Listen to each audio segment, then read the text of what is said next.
Hey, what's up? Are you struggling to get views on your Reels? Has your engagement on Instagram generally gone down? Well, stick around because in this video, I'm gonna share my 10 essential ingredients for a successful Reel.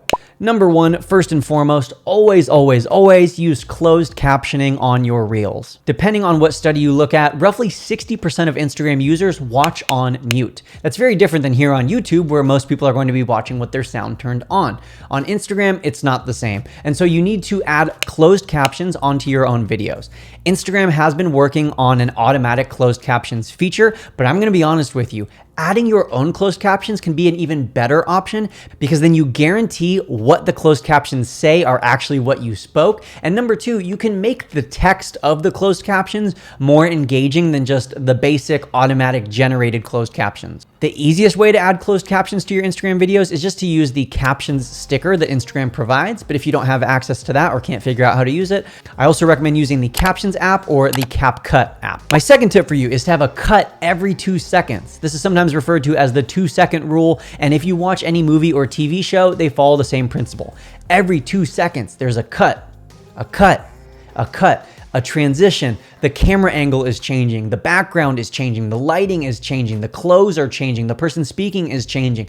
Having that many cuts in your video helps people stay paying attention and watching your video for the entire duration of the reel. Tip number 3 is add text to the important moments, but be careful of text overload. I like to say that you should never have more than 2 pieces of text on the screen at a time. Let's say you had closed captions at the bottom of the screen and a title at the top of the screen and some random piece of text over here and a reminder over here and your call to action over here. It's just too much and you're going to overwhelm and frustrate your audience. So add text to important moments to grab people's attention and to really emphasize certain points you're trying to make in your video, but don't overdo the text. Speaking of text, be mindful of your placement.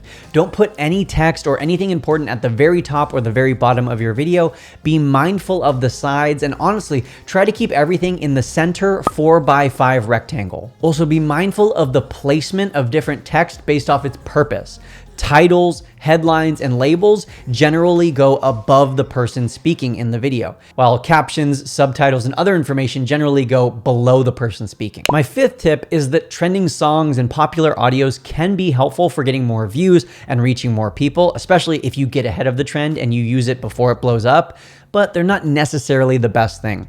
Educational reels, direct-to-camera reels like the video I'm recording right now, storytelling reels, these can oftentimes be more powerful for building trust, growing followers, and creating a sense of community on your profile. My 6th tip is what some of my followers like to call the mini skirt theory, which is that your video should be as short as it needs to be to hold people's attention, but as long as it needs to be to cover what you need to cover. Generally speaking, shorter videos are going to perform better because people have short attention spans. And so if you can make a shorter video, do it. If you can be more concise, do it. If you can eliminate ums, ers, ahs, pauses, and redundancy within your videos, that would be really beneficial for your reels. I know Instagram allows you to go up to 90 seconds, but that doesn't mean that you should.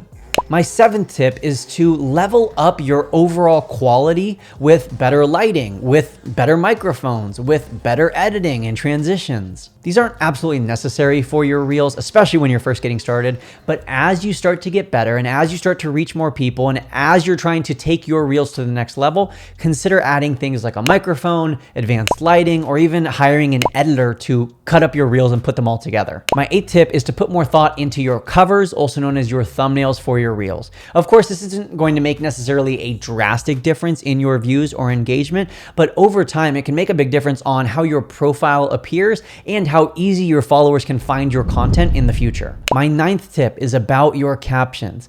Generally speaking, people aren't reading captions like they used to. According to our research, over 40% of people don't read captions at all, and only about 3% of people will read past the second paragraph of your caption. So it's best to speak what you want to say. If you want to get a point across, share some tips, share some knowledge, tell a story, then do that in the video rather than typing it out in the caption. Think about it. All day long, we're watching videos, we're consuming content, but we don't necessarily want to stop and read paragraph after paragraph. So generally speaking, try to keep your captions short. And if you can, ask a question or put a call to action in your caption right at the top so that people are more likely to act. Tip number 10 is to share your reel to your story because stories views count. As soon as your reel starts playing on your story or anyone else's story, that view is added to the total. It doesn't matter if they click on the reel. It doesn't matter if they watch it for 3 seconds. The second the video starts playing, the view is counted. So that's why I recommend always sharing your reel to your story. But when you do, don't cover it up with a sticker. Don't try to trick people into clicking on it. Add a real reason for people to watch the full video. Add some sort of curiosity or a question or a poll that encourages people to click on the video and get the answer or hear the full story or just watch the video all the way to the end. And if you found this video helpful, do me a favor and press that thumbs up button, and don't forget to subscribe for more content just like this on growing on social media, making money online, and building your following.